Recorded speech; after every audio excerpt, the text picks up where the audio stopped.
तीन तरह के लोग होते हैं जो रात में नहीं सोते।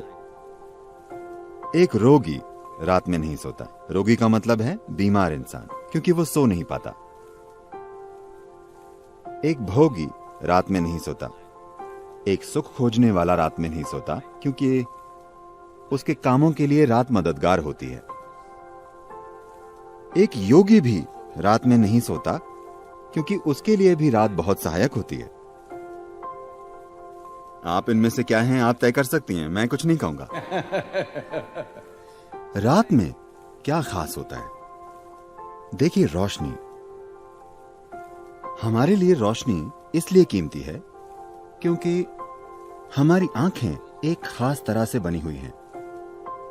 रोशनी आपको हर चीज अलग अलग करके दिखाती है। देखिए, अभी क्योंकि यहां रोशनी है, मैं इस इंसान को, इस इंसान को, इस इंसान को, इस इंसान को देख सकता हूं।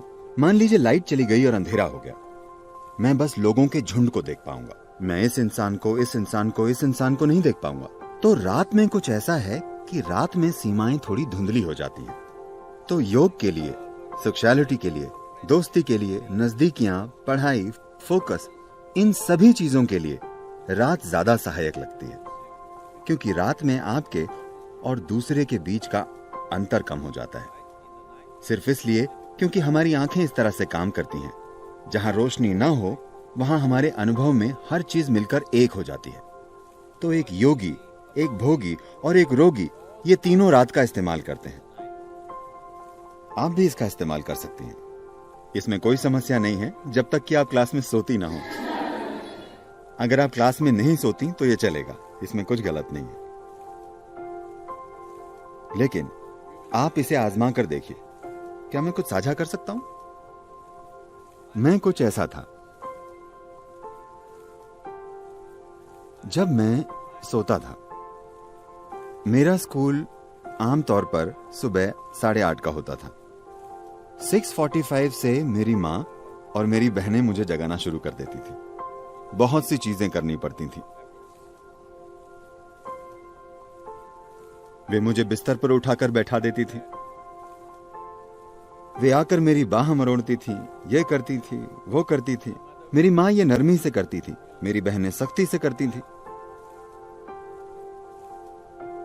फिर वे मुझे खींचती थी और मेरी मां टूथब्रश में टूथपेस्ट लगाकर मुझे दे देती थी। मैं उसे मुंह में लगाकर सो जाता था। वे मेरे कपड़े लाकर देती थी और कहती थी, नहाने जाओ, टाइम हो गया है। मैं बाथरूम के अंदर जाता और सो जाता। अगर कोई मुझे ना उठाए तो मैं दिन में 1-2 बजे तक एक पत्थर की तरह सोता था। जागकर करवटें नहीं बदलता था, बस मुर्दे की तरह। लेकिन मैंने 12 साल की उम्र में योग करना शुरू किया।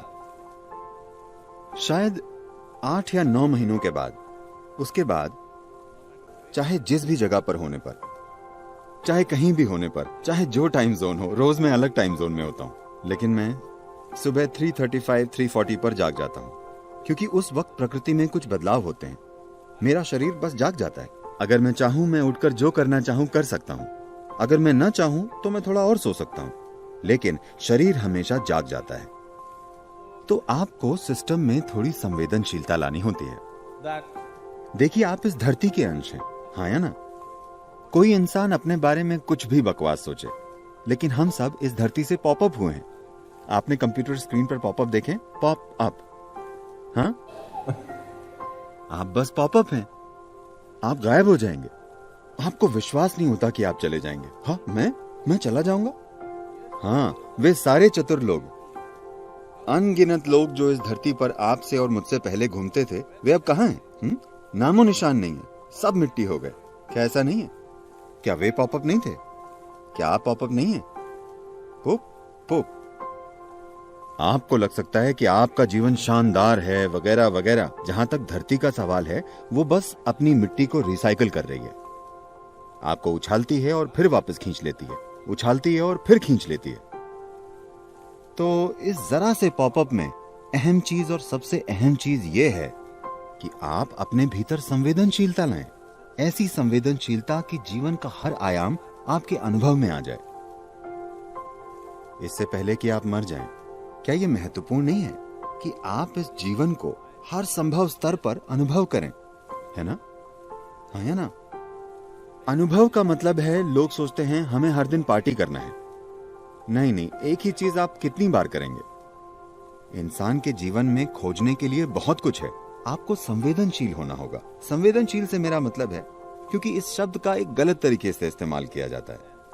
इस मायने में जब लोग कहते हैं अरे वो संवेदनशील है, तो मतलब होता है वो जरा सी बात का बुरा मान जाएगी, है ना? आपके जीवन का संवेदनशील होना और आपके अहम का संवेदनशील होना दो अलग चीजें हैं। जीवन के संवेदनशील होने का मतलब है कि अगर आप इस हॉल में आते हैं तो आप यहाँ मौजूद हर चीज का अनुभव करते हैं, आपसे कुछ नहीं चूकता। अगर आप बाहर जाते हैं तो आप किसी चीज से नहीं चूकते। जीवन के हर आयाम को आपके अनुभव में आना चाहिए। तो संवेदनशीलता विकसित करने का मतलब है कि अगर आप अपनी आंखें बंद करें तो आप जान जाएं कि चांद अभी किस अवस्था में है, क्योंकि ये सब आपके शरीर में हो रहा है। हर दिन ये आपके सिस्टम में जाहिर हो रहा है। Every day it is playing in your system.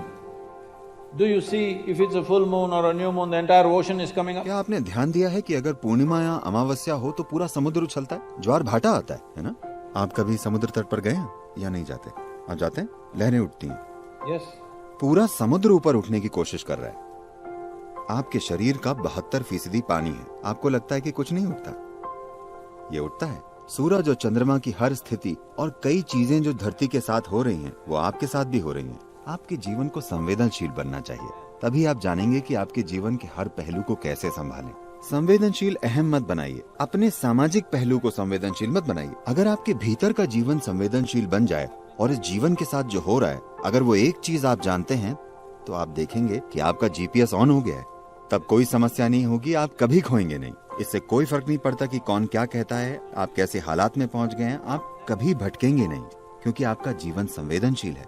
इस जीवन की बस यही जरूरत है कि इसे एक जीवन के रूप में संवेदनशील बनना है। अभी हमने एक ऐसा मनोवैज्ञानिक ढांचा विकसित कर लिया है जिसका जीवन से कोई लेना देना नहीं है। इसका थोड़ा सरोकार सामाजिक पहलू से है, पर जीवन से कोई लेना देना नहीं। नमस्कारम।